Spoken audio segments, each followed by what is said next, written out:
మా ఉత్తరాఖండ్ చార్ధామ్ 12 రోజులు 11 రాత్రుల యాత్రలో భాగంగా మా మొదటి రోజు యాత్రా విశేషాలని మేము ఇంతకు ముందర పోస్ట్ చేసిన వీడియోలో మీరు చూసి ఉంటారు. రెండో రోజు యాత్రలో భాగంగా మేము హరిద్వార్ నుంచి ప్రయాణం మొదలుపెట్టి రిషికేశ్ మీదుగా బార్కోట్ చేరుకునే వరకు జరిగిన యాత్రా విశేషాలని ఇప్పుడు ఈ వీడియోలో మీతో పంచుకుంటున్నాము. హాయ్ ఫ్రెండ్స్, మేము మీ పద్మావతి మురళీకృష్ణ మిమ్మల్ని మా కల్చరల్ సోల్ ఇండియా యూట్యూబ్ ఛానల్కి ఆహ్వానిస్తున్నాం. రిషికేశ్లోని అన్ని విశేషాలను మాకు చూపించటానికి ట్రావెల్స్ కంపెనీ వారు గైడ్గా ఏర్పాటు చేసిన పండిట్ మమ్మల్ని రిషికేశ్లోని శివానంద ఆశ్రమం బయట కలుసుకున్నారు. ఆ పండిట్ మాకు రిషికేశ్ యొక్క ఆధ్యాత్మిక ప్రాశస్త్యం గురించి వివరంగా చెబుతూ యుగయుగాల నుంచి ఎందరో మహర్షులు ఋషులు ఇక్కడికి వచ్చి తపస్సు చేశారు కనుక ఈ ప్రాంతానికి తపోవనం అని పేరు వచ్చిందని చెప్పారు. 1936లో స్వామి శివానంద చేత ఏర్పాటు చేయబడిన ఆ ఆశ్రమం ప్రస్తుతం ది డివైన్ లైఫ్ సొసైటీ అనే ఆధ్యాత్మిక సంస్థ వారి ఆధ్వర్యంలో నిర్వహించబడుతోంది. రిషికేశ్ వచ్చిన భక్తులు ఆ ఆశ్రమంలోని పుస్తకాల షాపుని దర్శించుకొని ఆధ్యాత్మిక పుస్తకాలను కొనుక్కునేవారట. ఆశ్రమంలోకి భక్తులకి ఉచిత ప్రవేశం ఉన్నప్పటికీ ఆశ్రమాన్ని దర్శించుకోవాలనుకునే భక్తులు ది డివైన్ లైఫ్ సొసైటీ యొక్క ప్రధాన కార్యదర్శికి ఉత్తరం రాసి వారి అనుమతిని ముందుగానే పొందటం మంచిది అని పండిట్ మాకు చెప్పారు. కోవిడ్ తర్వాత ఆ ఆశ్రమంలోకి భక్తుల ప్రవేశం నిషేధించటం వలన కానీ ముందుగా అనుమతి తీసుకోకపోవటం వల్ల కానీ మేము శివానంద ఆశ్రమం లోపలికి వెళ్ళలేకపోయాము. అప్పటికే ఉదయం సమయం 10 గంటలు దాటటంతో ఎండవేడి చుర్రుమనిపిస్తోంది. పండిట్ దారి చూపిస్తుంటే మేము గంగానది మీద ఇనుపతీగల ఆధారంతో కట్టిన రామ్జూలా వంతెన మీద నడుస్తూ గంగానదిని దాటుతున్నప్పుడు ఒక అందమైన ఆధ్యాత్మిక అనుభూతిని పొందాము. మేము నడుస్తున్నంతసేపు పండిట్ మాకు ఇక్కడి స్థల పురాణం గురించి వివరిస్తూ ఉన్నారు. త్రేతాయుగంలో జరిగిన రామరావణ యుద్ధంలో బ్రాహ్మణుడైన రావణుని చంపిన కారణంగా రామలక్ష్మణులకి బ్రహ్మహత్యా పాతకం చుట్టుకుంది. ఆ పాపాన్ని తొలగించుకునేందుకు గురువు ఆదేశాల మేరకు రామలక్ష్మణులు హిమాలయాల్లో తపస్సు చేయటానికి బయలుదేరి మార్గమధ్యంలో ఇక్కడ గంగానదిలో స్నానం చేశారు. ఇక్కడ గంగానది మీద కట్టిన 2 వంతెనలకి రామ్ఝూలా లక్ష్మణ్ఝూలా అని వారి పేర్లు పెట్టారని పండిట్ మాకు తెలియజేశారు.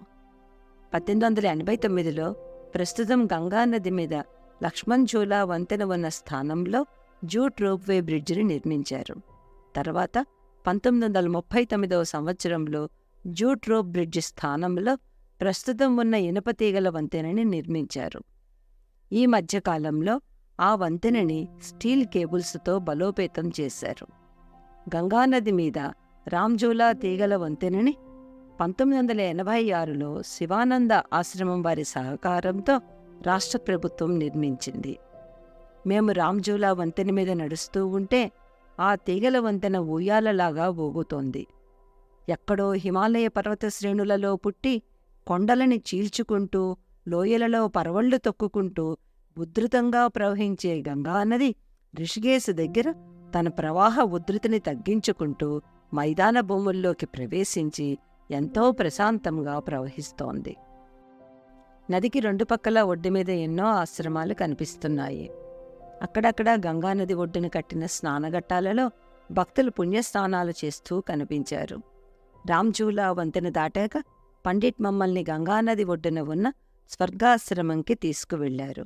స్వర్గాశ్రమంలోని మునివాటికలో వ్యాస మహర్షి, తులసీదాస్, ఆదిశంకరాచార్యులు, వశిష్ఠ మహర్షుల విగ్రహాలని, కృష్ణుడు అర్జునుడికి గీతోపదేశం చేస్తున్న బొమ్మని చూపిస్తూ పండిట్ మాకు ఆ ప్రాంతం యొక్క పౌరాణిక విశిష్టత గురించి విపులంగా వివరించారు.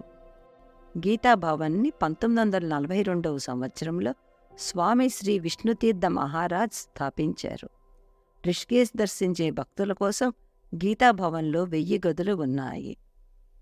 తమని తాము తెలుసుకోవాలి అనుకునే ఆధ్యాత్మిక అన్వేషకులు ఈ ఆశ్రమంలో సమాధానాలని పొందగలుగుతారు. పండిట్ చెప్పిన దాని ప్రకారము రిషికేశ్ అంటే సెన్స్ ఆఫ్ గాడ్. రిషికేశ్కి ఆ పేరు రావటానికి అష్టాంగ పురాణంలో ఒక కథ చెప్పబడింది. సోమ అనే ఋషిపుంగవుడు గంగానదిలో నిలబడి చతుర్భుజుడైన విష్ణుమూర్తి కోసం తీవ్రమైన తపస్సు చేశాడు.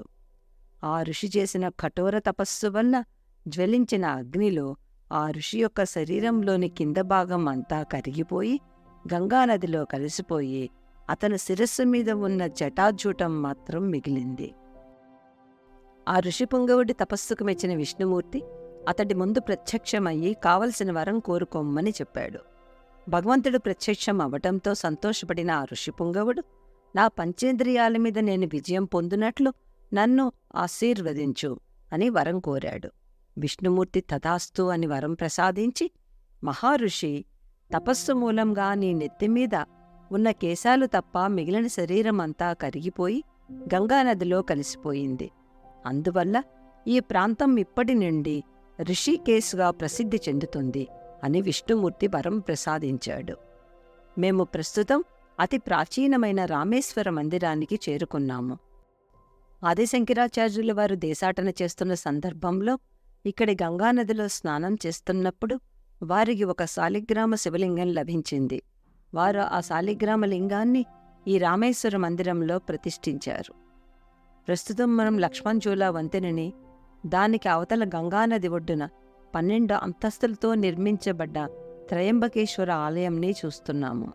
1939లో నిర్మించబడ్డ లక్ష్మణ్జూలా వంతెన జీర్ణావస్థలో ఉండటంతో ప్రభుత్వం వారు దానిమీద రాకపోకలను నిషేధించారు.